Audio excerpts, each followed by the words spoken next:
Lauren Boebert's tried, as she always does, to look tough, to look smart, to look together and with it, and unfortunately fell short. Made herself look like a fool. Here's how it began. No excuses. I was ticked off. They wouldn't let me do my job, so I didn't take the vote. Once again, Washington's power machine shoved a multi-trillion-dollar bill down our throats, refused to allow debate or amendments, disregarded everything we fought for in January to actually allow representatives to do their jobs. And instead, they served us up a crap sandwich. Call it a no-show protest, but I certainly let every one of my colleagues and the country know I was against this garbage of a bill and against bypassing the voice of each representative.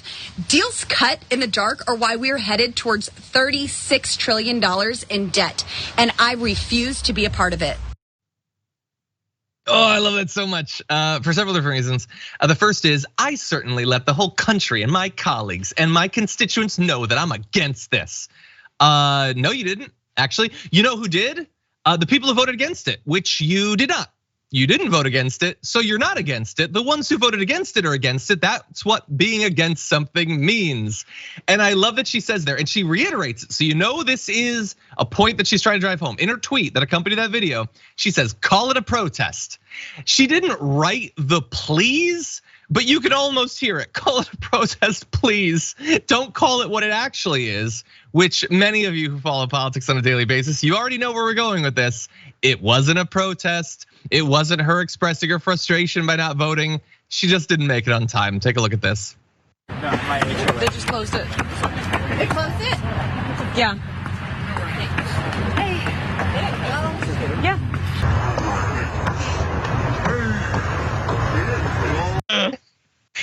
Call it a protest. Don't call it what it is. I was late. I wanted to vote against it. I was late. I didn't vote against it. It looks irresponsible, so I'm gonna pretend that I was being tough. Please call it a protest instead. That's all this is, Francesca. That is amazing. That footage is so good. My principle. This is why you wear flats, you wear flats and then maybe leave whatever gun that you're strapped with, Boebert. Well, she dropped her gun several times in front of a school, so she had to run back and get it. Yeah, it was the whole thing. Yeah. I love that also the video she recorded was like, she pulled over to the side of the road, driving back to, her district or wherever, or like on a trip, pulled over to the side of the road, found a hat in the back of her truck or in her car and just put it on backward. Like, I love that, just the entire thing, how we're gonna spin this. But yeah, it's so pathetic because this is someone who actually desperately wants to be taken seriously. She wants to be in there and cast a vote. Who doesn't, right? Somehow by the skin of your teeth, you got reelected, Boebert. You better make the vote. And oopsies. And man, I hope her voters hear the clinkety clanking of those heels going desperately up the steps. Because yeah, the one thing that she's supposed to do, be there on time, she could not do. Right? She's managed to make it on all of her other grandstanding opportunities on her committee appointments where she immediately undermines herself by whatever dumb point she's making. But no, not this one. 100%. Yeah,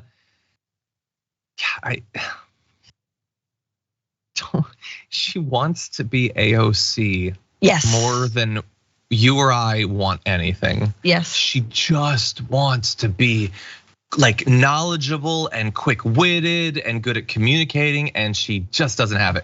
And I will say this, by the way, while Boebert's office didn't respond to a request for comment, sort of understandably so, the fact that she missed the vote, I honestly don't care. Like, if I was in Congress, I would miss votes probably. It seems like a lot to have to know, and like you always have to be there, and sometimes they change. I'm not even getting down on her for that. It's the lie. Just say I missed it because I was out advocating against the bill and time got away from. Be honest for once in your stupid little life.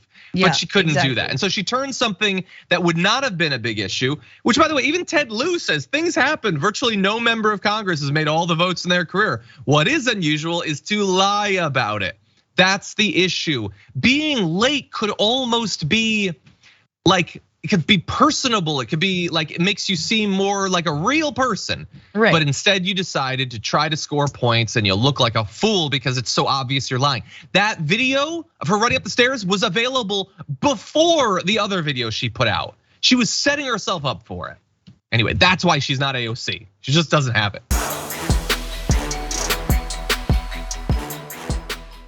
For more political news breakdowns, interviews, stories of activism, and me trying my hardest to care about the occasional big celebrity news story, subscribe to our YouTube channel at youtube.com/The Damage Report. And you can ring the bell wherever it is so you don't miss anything.